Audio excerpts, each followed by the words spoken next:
I'm all for slowing stuff down. Then Yeah, you're gonna. how would the, let's say, Dirtworks or something slow down the I don't know. track? Supercross, I have no idea. I mean, Supercross is hard. You make it too easy, they're gonna crash. You make it too hard, they're gonna crash. I guess there's a middle ground of not making stuff super steep, making easier transitions, but then you're gonna have a chase or jet go 3-4. You know what I mean? And then it's gonna become dangerous in that way. So it's a never ending battle, unfortunately. But I feel like there's probably a balance, and I'm sure Dirtworks is working on that. I mean, I only raced one round last year, but it seems that may be just a steepness thing when it comes to Supercross, where it's a little safer, but you're not willing to send that quad, if that makes sense, Hmm. or making the rhythms where it's like it's dumb to hit that quad. It's going to be slower. You know what I mean? You put a 5-footer after it, so you're real high, or whatever you can do, but then you get a track that's super fast and is sketchy. So it's a balance, but I think slowing stuff down. It seems in my opinion, the whoops have gotten better. Obviously the whoops have The 9 whoop been. rule. I'm not even a whoop rule, just a little bit smaller. Like Atlanta, for instance, in 2021, those were the biggest whoops of my life. I killed myself in them. Um, and obviously, yeah, my technique could have been better. I could have done something different, but um, I don't know. I think the whoop rule or the whoops being smaller has been better.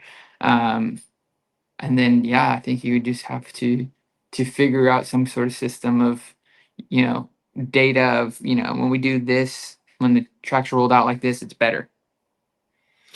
Do you think the metal gate contributes to higher speeds into the first corner?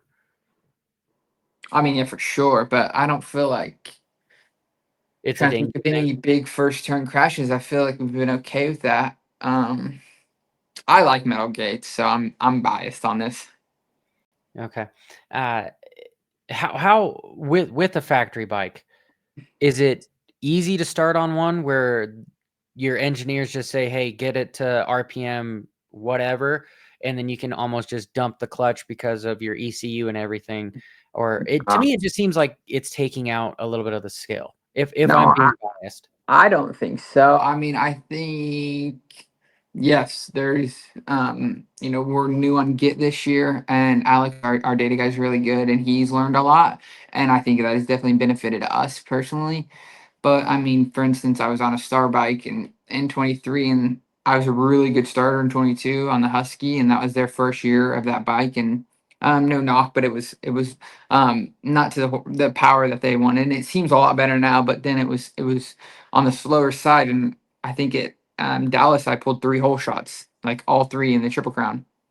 And then I got on a star bike, and I think I only pulled 1 hole shot on the whole time I raced it. Um, and obviously, people know that that's one of the fastest 250s there is, factory. So no, I don't think it's quite that easy. Like, I think it is actually. You get a fast bike, it may be even harder to start just because of the clutch. The initial dump is so Well, hard to those things are control. scary because of how much traction you do get to the, Yeah, 100 like, there's, percent. you So could try to get it to spin, and that fucker's not gonna spin. It's just no, gonna hook up and go. no, no, no.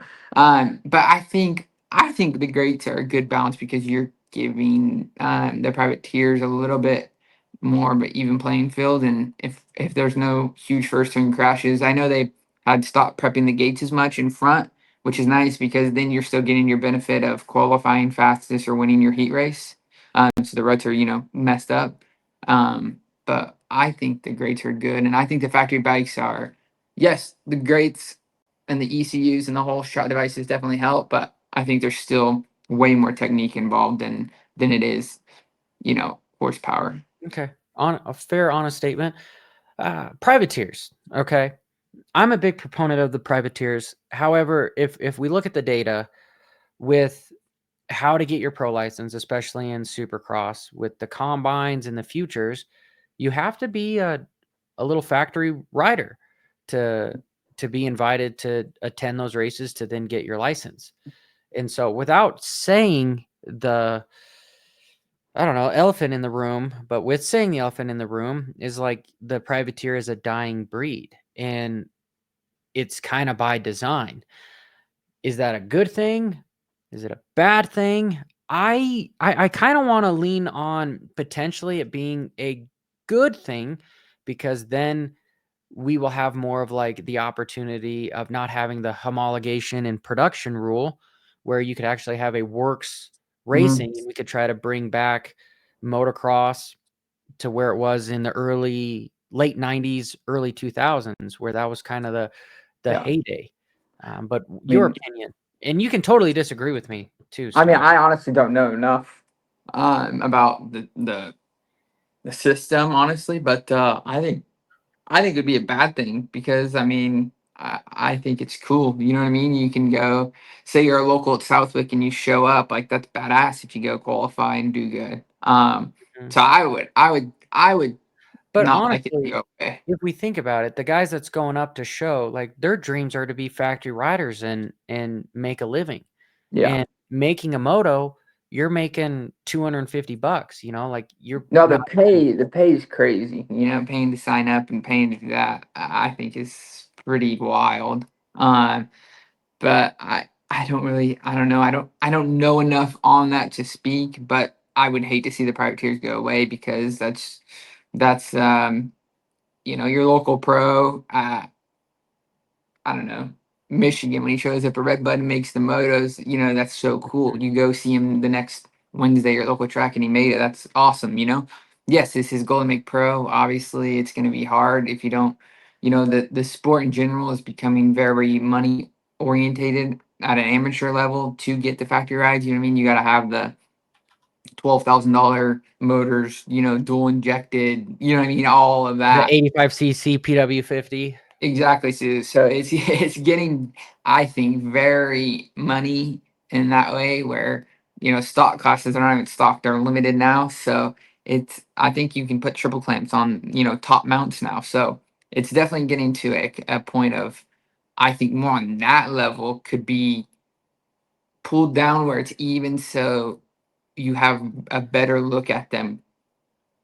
Yeah, that's where I think this whole conversation opens up like a paradigm shift of privateers die, you have a works class, you have your factory 250 class, but then it opens up this new world of electric bikes. And Mm, who's the best to go do that is your local privateers. Here's another class. These guys can race. They're more competitive because it's more of a stock class. And then potentially teams could pick and choose from there and pick on down. I think there's a way to manage it and transition it. But